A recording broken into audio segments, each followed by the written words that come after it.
Hello everyone, welcome to my talk. I'm Sumit and I'll present our work on scaling RDMA RPCs with Flock. This is done in collaboration with Professor Sanjay Kashyap from EPFL and my advisor Professor Chang-Woo Min from Virginia Tech.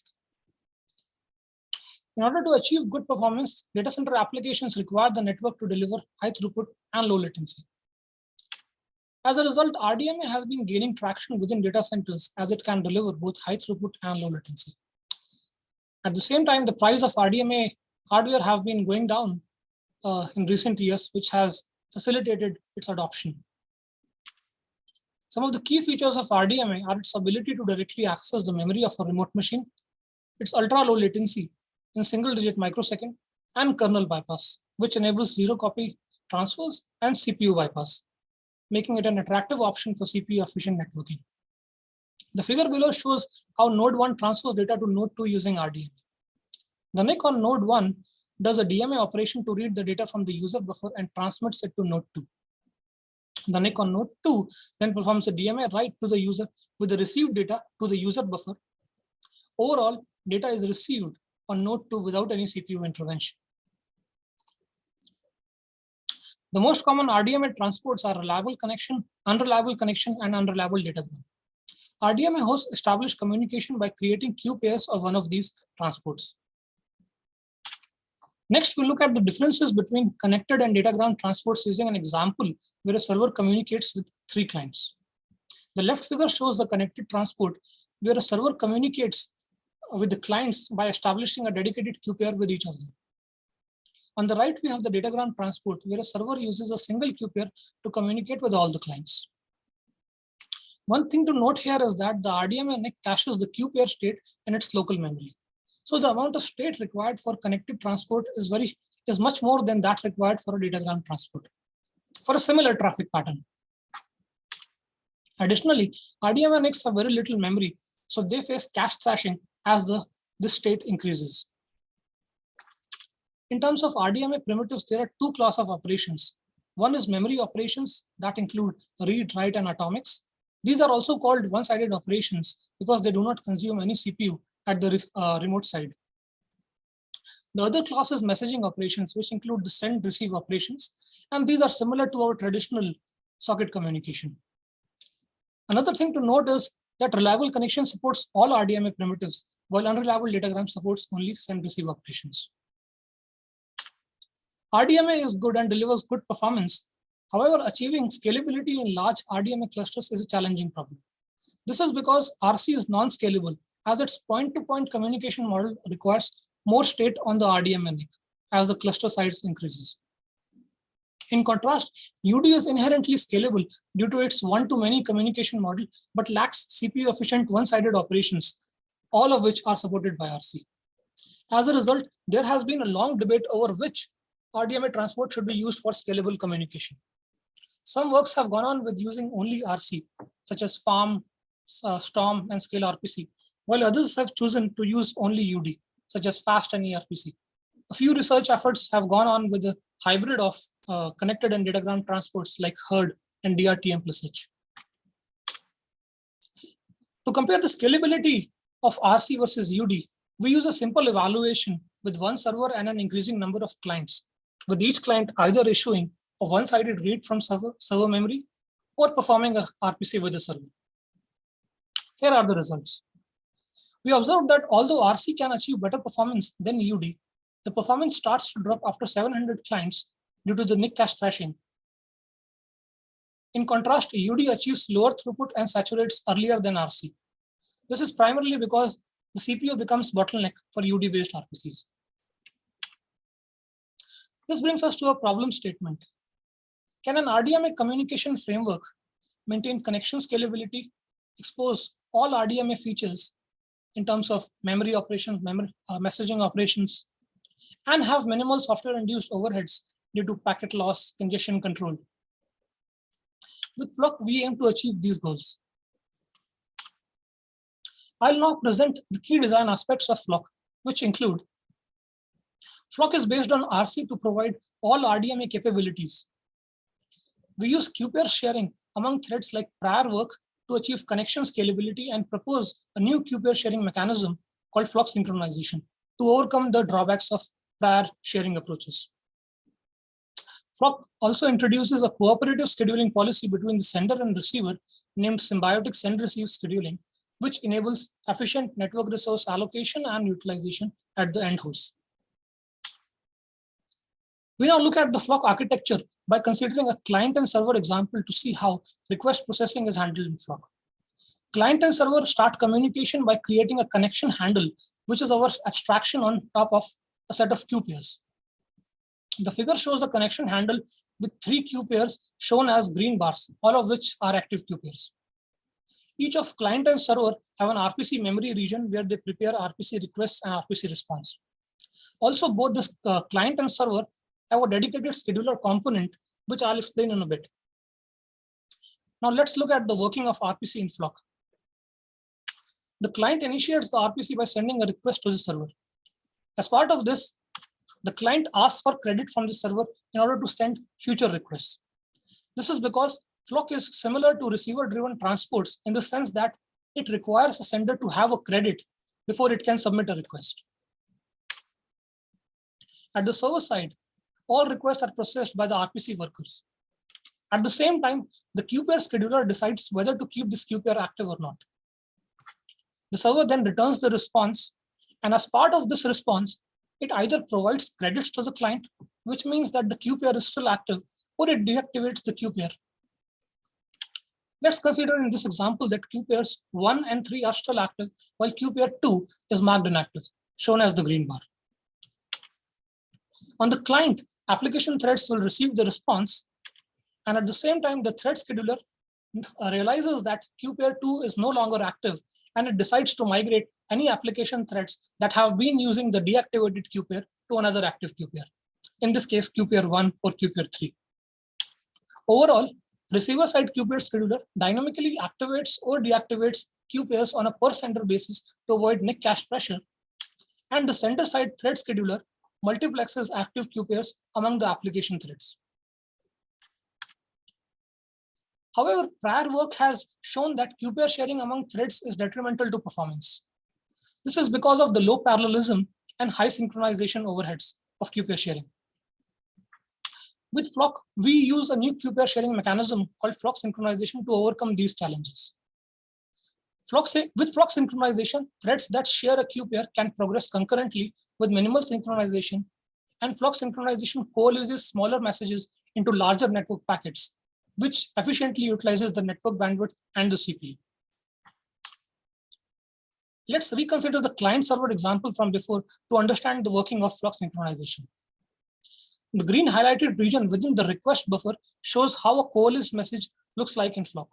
It consists of a header, n pairs of metadata and data, and a canary at the end.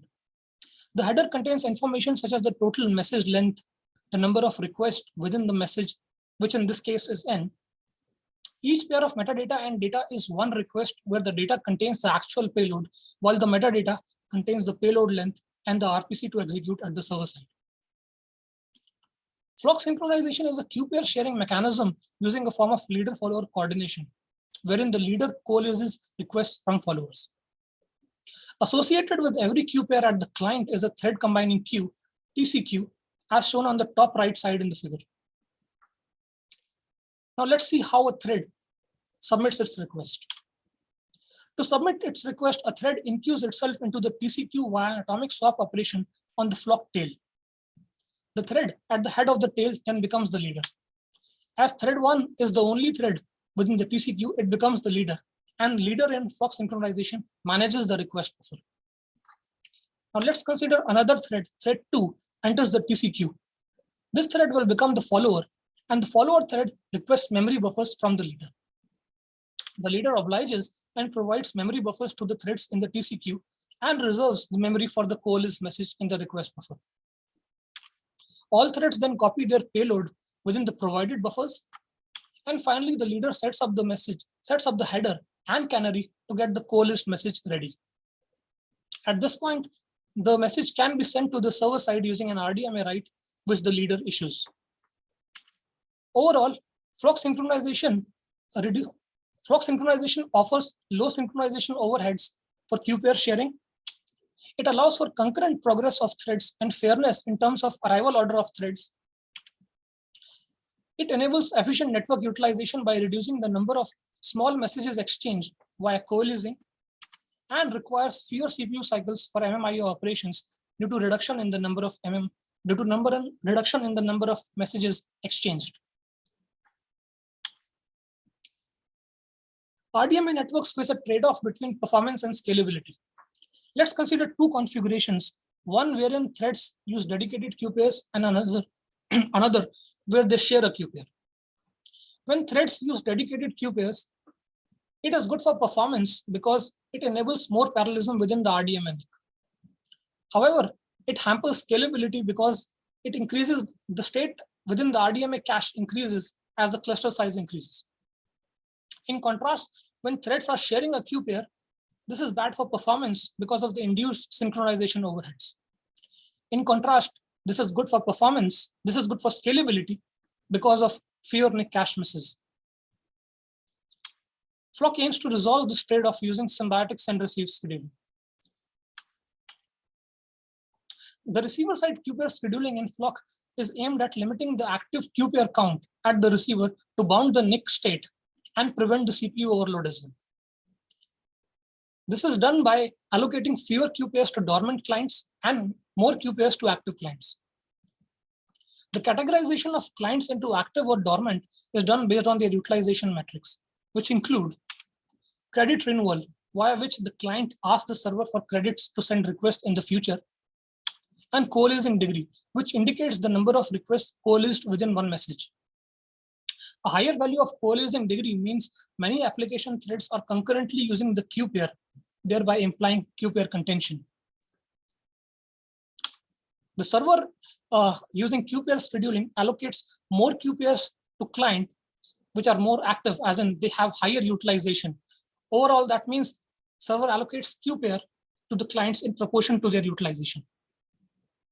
Please refer to our paper for a more detailed treatment of symbiotic send-receive scheduling. As part of our evaluation, we want to answer the following question: how Flock performs in comparison with state-of-the-art RDMA RPC systems? Can symbiotic scheduling enable Flock to maintain scalability as the number of senders increase? And how the performance of a real-world application is impacted when it is integrated with Flock? Our evaluation environment consists of 24 machines from the Cloud Lab BIS6515 cluster, where each machine has a 32-core AMD CPU running at 2.5 GHz and has the Mellanox ConnectX 100 Gbps NIC. All machines are connected via 100 Gbps switch. For Flock, we set the maximum active queue pair count at the server to 256. We first compare Flock with ERPC, which is a state-of-the-art RDMA RPC system, and use one machine as the server and 23 machines as the clients.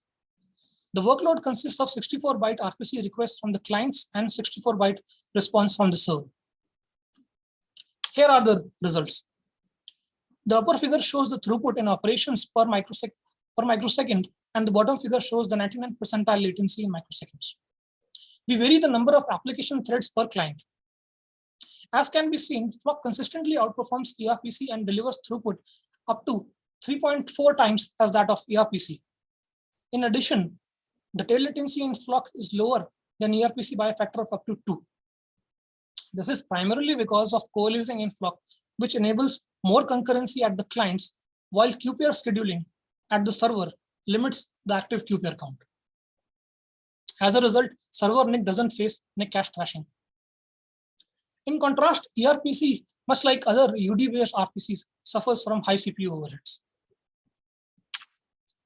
We now repeat the same evaluation, but compare Flock against native RC and a Spinlock-based queue pair sharing approach used in prior works like FARM to see how symbiotic scheduling allows Flock to remain scalable. We observe that up to 16 threads, all configurations have similar performance. However, as the number of threads increase, Flock outperforms others by up to 133%. This is because sharing via Spinlock serializes threads that are working on the same queue pair. In contrast, coalescing in Flock enables concurrent request submission by threads that are using the same queue pair. This, in addition, reduces the messages which are transferred from client to server as well as server to client, because coalescing happens in both directions. Now, to evaluate the performance impact of Flock on distributed transaction processing, we compare it against FAST, which is an RDMA-based transaction processing system. For a fair comparison, we use a similar transaction protocol as FAST, optimistic concurrency control, and two-phase commit for serializable transactions. We use 3 machines as servers and 20 machines as clients in this evaluation. The workloads consist of TATP, which is a read-intensive benchmark, and small bank, which is a write-intensive benchmark. Here are the results for TATP. The upper figure shows the throughput and the bottom one shows 99th percentile latency. FAST outperforms Flock up to 2 threads, but its performance saturates at 4 threads. In contrast, Flock's throughput improves as the number of threads per client increases. Overall, Flock delivers throughput up to 2.4 times that of FAST with lower median and tail latencies. These gains are again down to coalescing and efficient network utilization in Flock. We observe similar results for small bank. Please see our paper for the results. Our paper contains other interesting evaluations such as performance of Flock under increasing node counts, a detailed analysis of the impact of coalescing on network and CPU utilization, and a comparison against ERPC for an in-memory index structure, HydraList. Please see our paper to find more evaluations. In conclusion, in Flock, we target balancing the performance scalability trade-off in vanilla RDMA hardware by offering a low overhead QPR sharing mechanism using leader follower synchronization and a cooperative scheduling mechanism between client and server, which limits the maximum load at the server.